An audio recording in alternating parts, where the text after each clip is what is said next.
Welcome to the Banker Lamp. Please enjoy the video.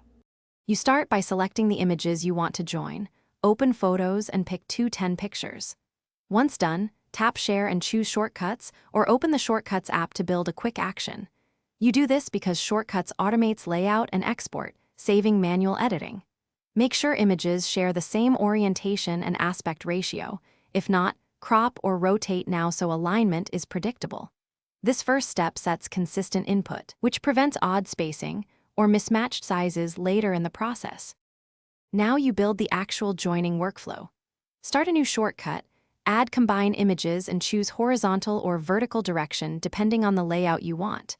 Then adjust spacing, alignment, and background color so edges meet cleanly. These options control padding and final look.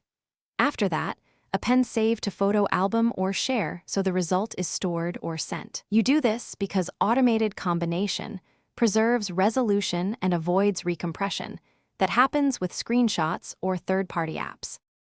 Finish by running the shortcut and inspecting the combined image for seams, alignment, and resolution. If elements look off, reopen the original photos, adjust crop or orientation, then change spacing or alignment in the shortcut and run again.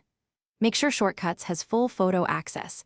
If the action fails, grant permissions in Settings right arrow Shortcuts. As a last resort, force quit Shortcuts and retry. A quick reboot clears stuck permissions. This sequence ensures a clean, high-quality merged photo every time. Thanks for watching. If this was helpful, leave a like and consider subscribing. See you next time.